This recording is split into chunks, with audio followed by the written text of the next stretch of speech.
donde el carbono representa aproximadamente el 55%,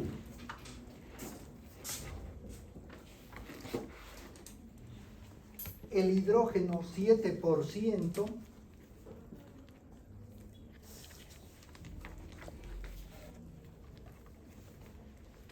el oxígeno 20%,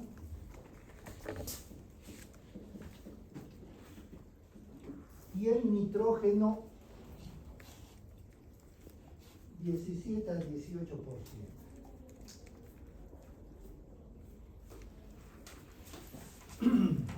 Bien, entonces, ¿cómo ustedes, por dos aspectos diferentes, cómo ustedes pueden darse cuenta si ven una fórmula cualquiera, ¿ya?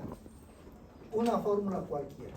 Primero, para hacer proteína tiene que tener 4 elementos. Lo primero, tiene 3 elementos, no es proteína. Así de claro. No importa qué elemento. Tiene 3, no es proteína. Tiene que tener 4. ¿Y cuáles tienen que ser necesariamente los 4? No pueden cambiarse. Carbono, hidrógeno, oxígeno y nitrógeno. Entonces, cualquier fórmula que vean ustedes que tiene 4 elementos y estos fueran carbono, hidrógeno, oxígeno y nitrógeno, muy probable que sean proteínas. Pero hay otro detalle más. Vean las proporciones. Las proporciones. Eso, las proporciones están en porcentaje. ¿Qué quiere decir? Que en la fórmula que ustedes vean, el carbono se encuentre en más de la mitad. ¿Ya? Que exista muy poca cantidad de hidrógeno, 7%. Que el oxígeno y el nitrógeno estén en una proporción más o menos igual. ¿Ya? Ahora se van a dar cuenta cuán fácil es darse cuenta, perdón a la redundancia, de si es o no proteína.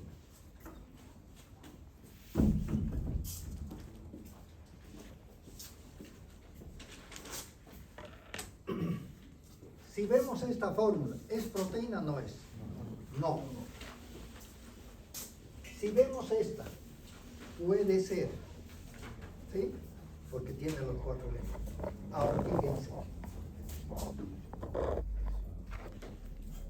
Carbono vamos a poner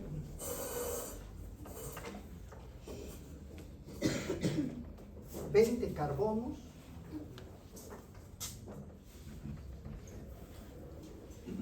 18 hidrógenos,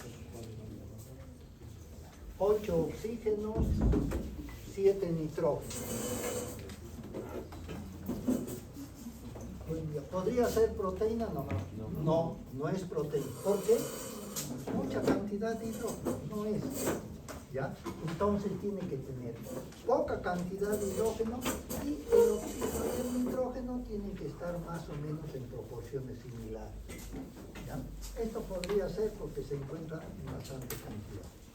De esa manera nos es bastante fácil identificar si es o no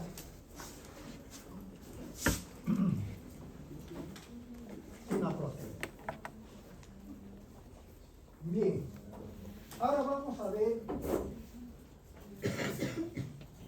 algunas características relativas a su función.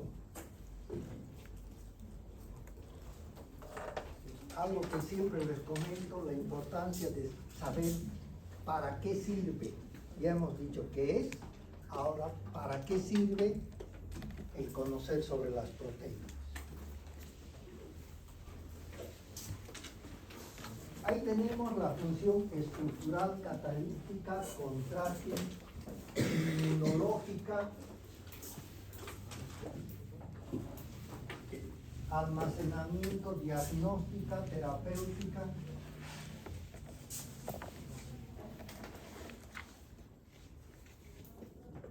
Bien. Conveniente hacer una aclaración. Si en alguna evaluación colocamos parte de estas funciones o se les dice cuáles serían las funciones, y ustedes colocan, por ejemplo, diagnóstico, terapéutica, transporte, almacenamiento, hormonal, por dar un ejemplo, no serían respuestas correctas. ¿Por qué?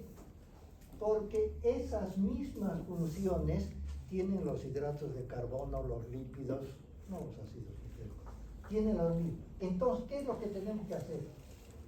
¿Cómo es la función estructural? ¿Cómo es la función catalítica? ¿Cómo es la función hormonal? Ahí va a estar la diferencia.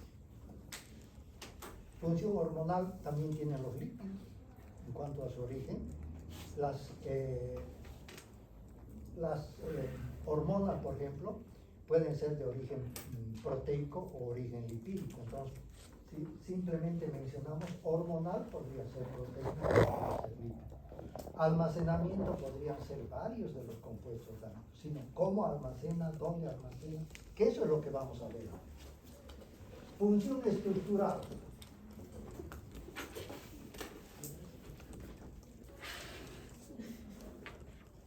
Las proteínas son las responsables en gran medida de la morfoestructura del organismo.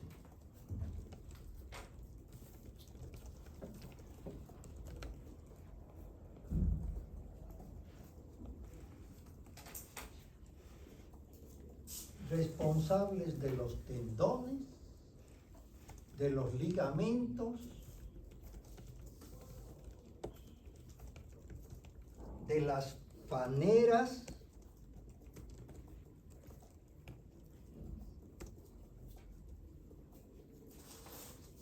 de los músculos,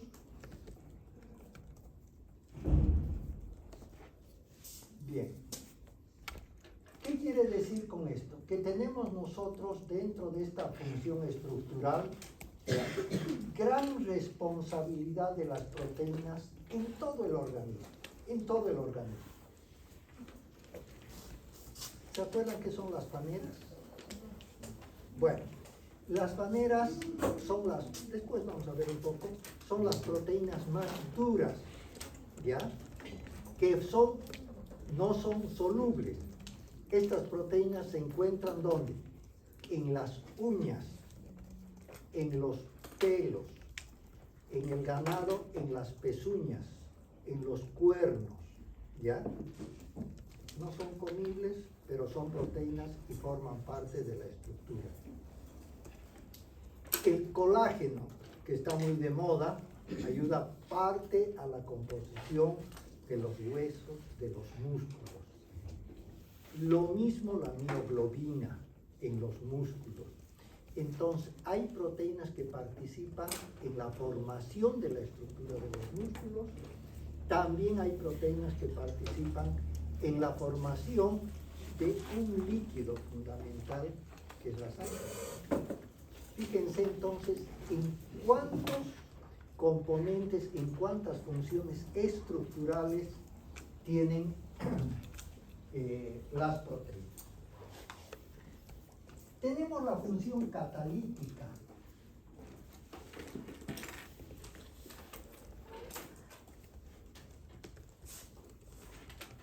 Esta es pregunta del examen.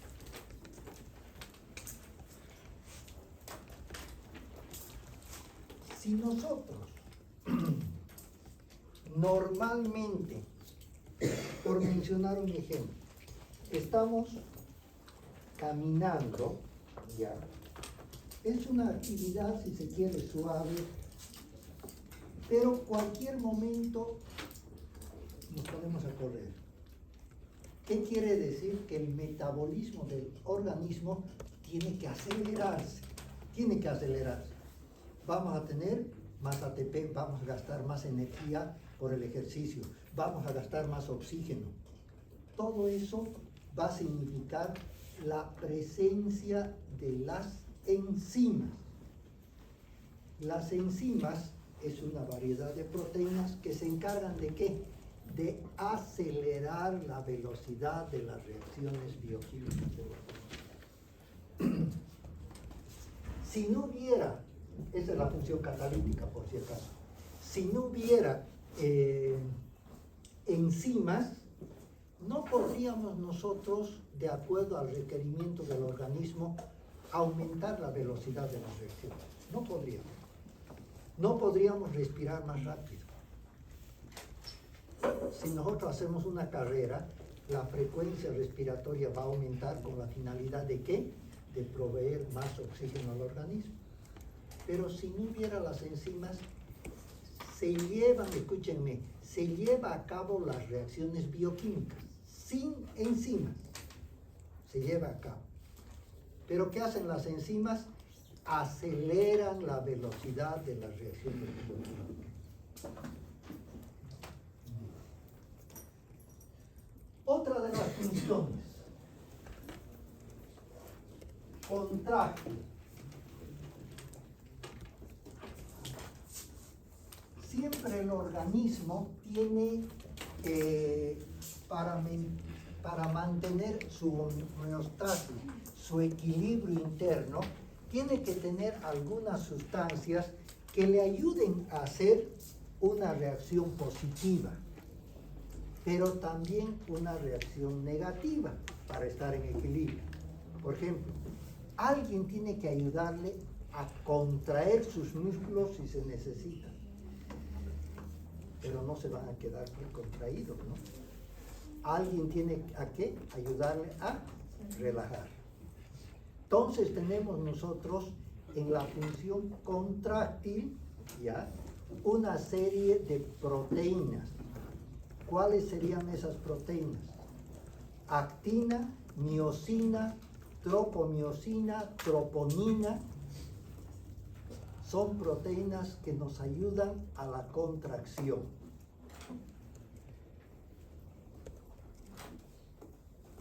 En realidad, la miosina es la proteína muscular más abundante, la miosina.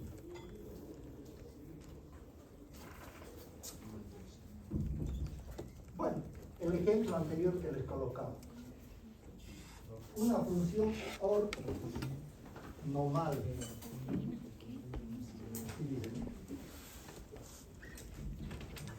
Una falla de dedo. La función hormonal, ¿a qué se refiere? Si nosotros cualquier hormona del organismo, ¿ya? Parte primero es mensajero.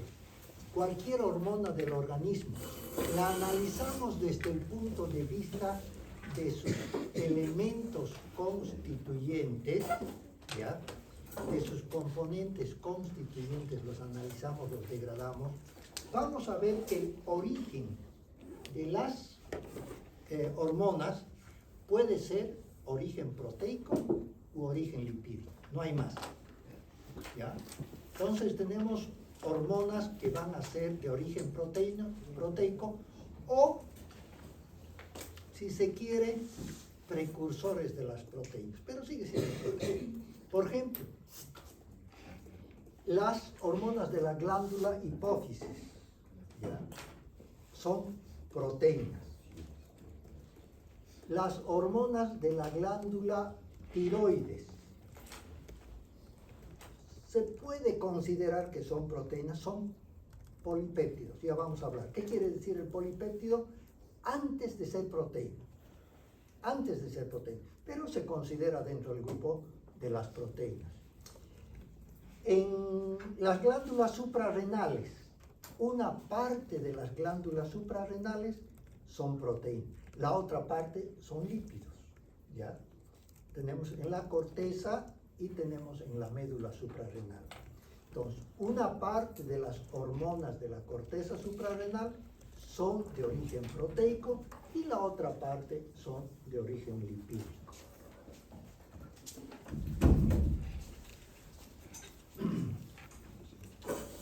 Una función inmunológica.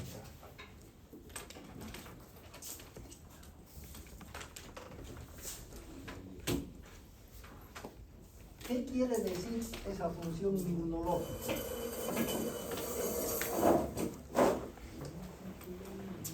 Que hay un grupo de proteínas que son las responsables de proteger el organismo contra las afecciones, contra las infecciones, ¿ya?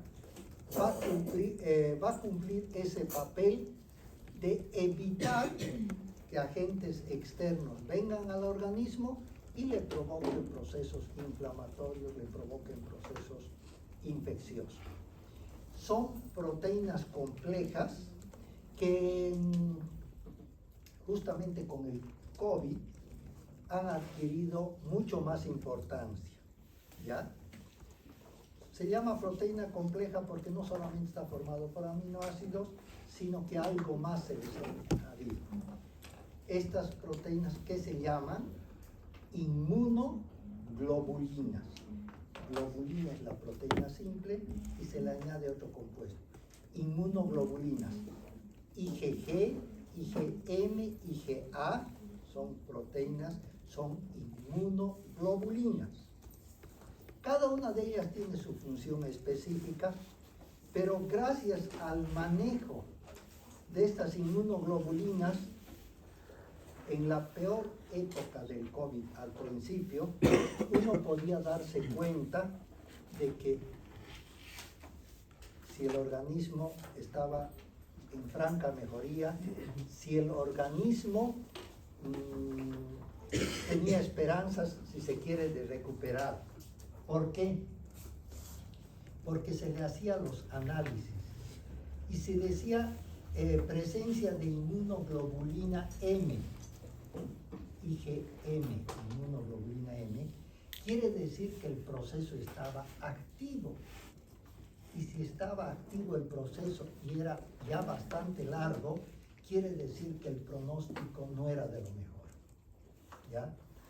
Pero si después de 14 días o un poco más, en el análisis aparecía IgG, acuérdense, IgA, IgM, IgG, aparecía IgG, ¿qué quiere decir? Que el organismo estaba creando anticuerpos, estaba creando defensas. Teníamos que sentirnos felices porque ese organismo reaccionó positivamente a esta tremenda enfermedad que en sus tiempos ha sido el COVID. Ahora, ¿quién hace aislamiento en el COVID ahora? Nadie. Antes era de rigor que había que actuar porque era contagioso y era muy, muy grave. Muchísimas personas, entre ellos médicos, han fallecido por su labor asistencial. Almacenamiento. Quiere decir que hay proteínas que tienen la particularidad de ser reservorios de algunos productos en el organismo. Uno de ellos, ¿cuál en particular? La mioglobina. La mioglobina. Su nombre ya nos dice, ¿dónde estará la mioglobina? En los músculos. ¿Qué almacena? Oxígeno. Justamente vamos a ver después que sí, ahí está. Bueno, entonces recuérdense, la mioglobina, proteína que está en los músculos, es la encargada de almacenar el oxígeno. Esto tiene que ver bastante con ¿qué llamamos nosotros cuando una persona ha hecho un ejercicio muy intenso y está muy dolorida? Macurca. Es el término criollo. ¿Qué quiere decir eso? Fatiga muscular. ¿Y por qué viene la fatiga muscular?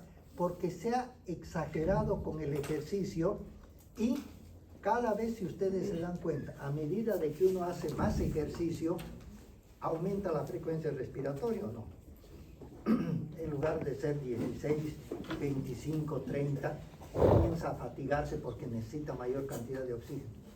Pero si ustedes analizan, tampoco ya no entra mucha cantidad de oxígeno, porque la respiración es muy corta, ¿ya? Entonces, ¿qué hace el organismo ante la necesidad del oxígeno? Saca de los músculos. Saca de los músculos porque es un reservorio, ¿se acuerdan? La mioglobina, un reservorio del oxígeno. Saca de allá, pero al sacar de allá, pues esos, por decir de alguna manera, esos espacios se van a llenar de un ácido, que es un proceso intermedio que no ha terminado de degradarse los hidratos de carbono porque no había mucho oxígeno, y ese es el ácido láctico. ¿Y qué es el ácido láctico? El responsable del dolor, de la fatiga muscular. Como no ha habido desgarros, no ha habido nada, ¿cómo se mejora cuando hay ese dolor de la fatiga muscular? ¿Con mucho reposo? ¿Qué dicen ustedes? No, no tiene que haber reposo. ¿Sí? Exactamente. ¿Para qué? Para empezar nuevamente a oxigenar. Y de la manera que va a oxigenar, no es de golpe, pero poco a poco empezar otra vez a hacer el ejercicio. Empezar a hacer ejercicio para que nuevamente exista el reservorio. ¿Por qué? Porque no nos estamos cansando al principio. Entonces comienza a llenar el reservorio de oxígeno, desaparece el ácido láctico y la persona perfectamente puede volver a hacer ejercicio. Alimentación.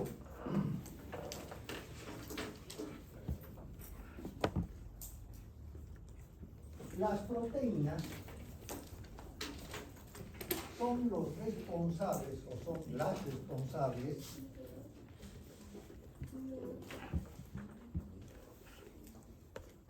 de provocar el desarrollo y mantenimiento principalmente de la masa muscular.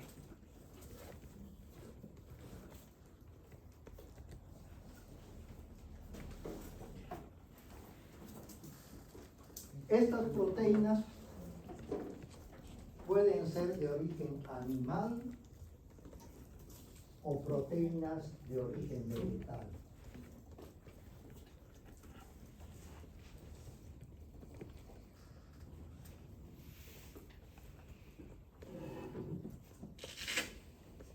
De origen animal, ¿cuáles podrían ser aquellas estructuras animales que puedan tener la mayor cantidad de proteínas? La carne. ¿Ya? ¿Alguien mencionaba el pollo? Sí, está bien, correcto. Pero fíjense, podemos llegar a ese detalle, que entre paréntesis estamos haciendo un ensayo. Les voy a dar el título del ensayo que estamos haciendo, ¿ya? Que ahora es cierto. El excesivo deseo de salud provoca enfermedades. Cada vez estamos un poco más obsesivos de querer estar a la perfección. Justamente lo que estoy comentando, ya que han mencionado el pollo. El pollo tiene gran cantidad de proteína, pero vamos a ir ya al detalle. ¿Pero qué parte del pollo? No es lo mismo. Tiene que ser la pechuga, porque la pierna no tiene tanto, entonces ya tenemos que comer la pechuga, no las otras cosas. Y esa exquisitez en la alimentación es el que provoca algunos estados de obsesión inclusive. Algo que les voy a comentar que está en el trabajo: el excesivo deseo de salud provoca enfermedad. ¿Ustedes se han puesto a pensar que cuando se hace bastante ejercicio es todo bueno? Si ustedes son deportistas, hemos hecho una pequeña investigación, la mayoría de los deportistas de élite han tenido lesiones. Vean ustedes en los futbolistas, un futbolista que no haya tenido lesiones, un tenista que no haya tenido bursitis y todo, un basquetbolista que no haya tenido problemas en los brazos, un futbolista que no haya tenido esguince, ruptura de meniscos y todo eso.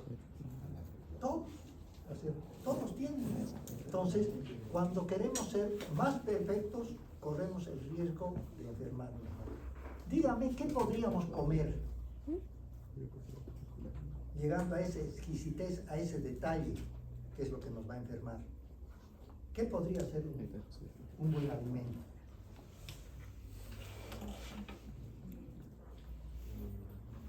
Para algunos un alimento podría ser bueno, para otros es malo.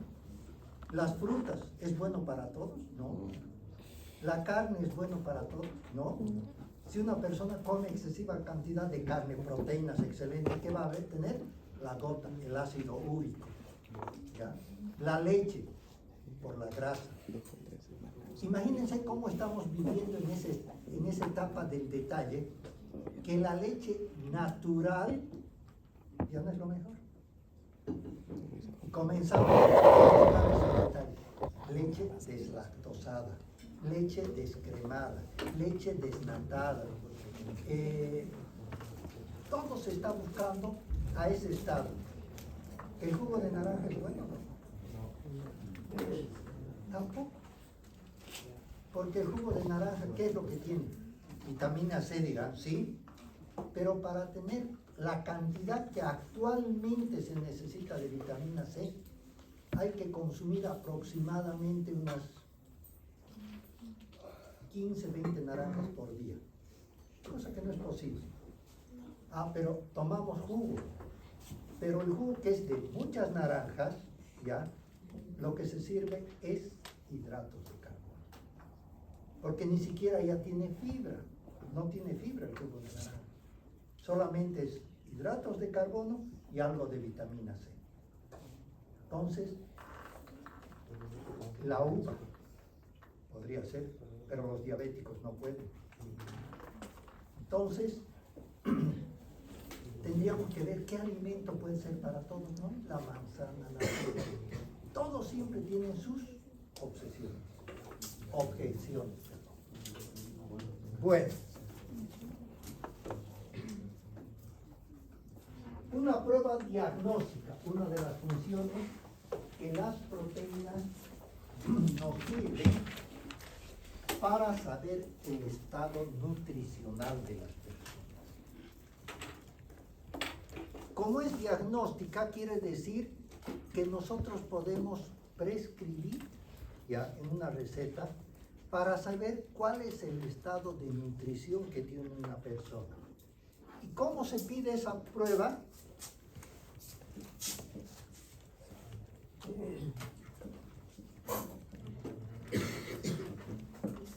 Índice proteico. El índice proteico. Normalmente el índice proteico es prueba de laboratorio, se hace en sangre, ¿ya? Va a estar aproximadamente en 7 miligramos por decilitro, ¿ya? Eso es lo normal. Menos de 7 es estados de desnutrición y más de 7 estados también de hiperproteinemia, que tampoco es muy importante, perdón, no es muy beneficioso.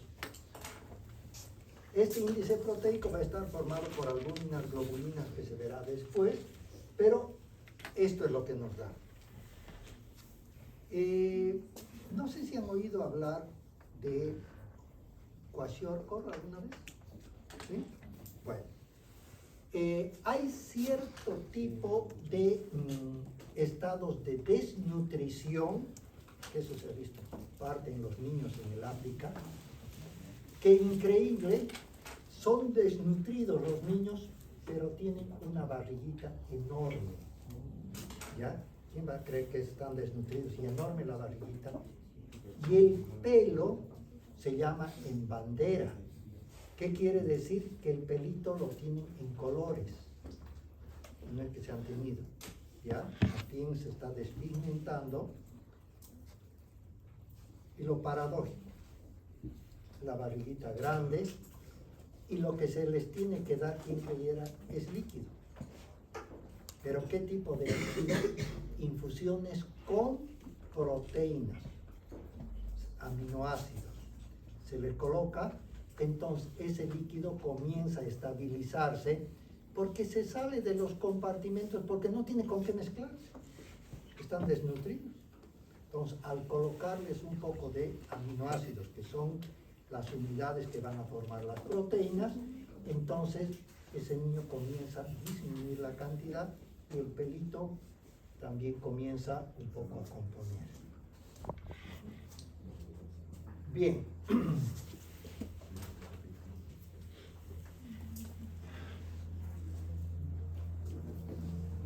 Bueno, la función terapéutica, más o menos lo mismo.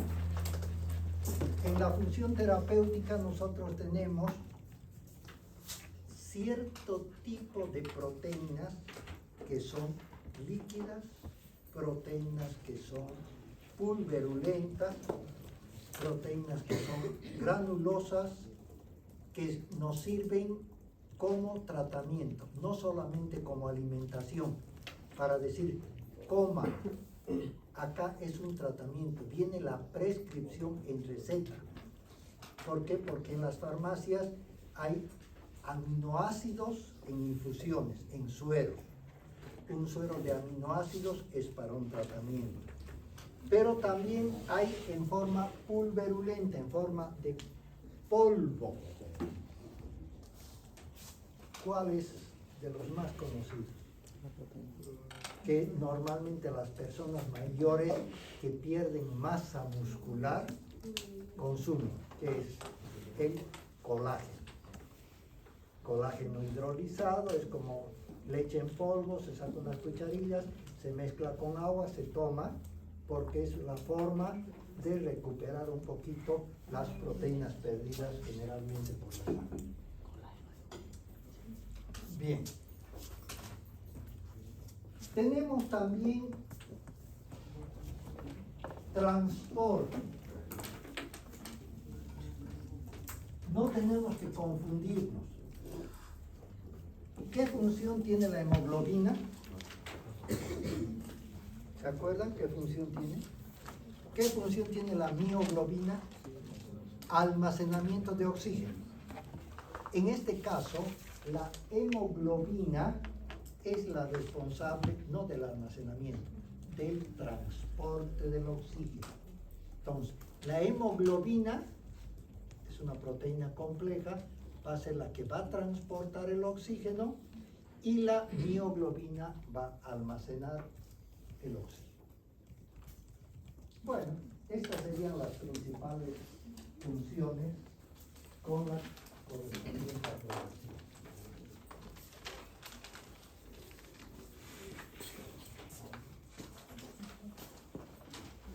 Ahora vamos a ver un poco también del metabolismo.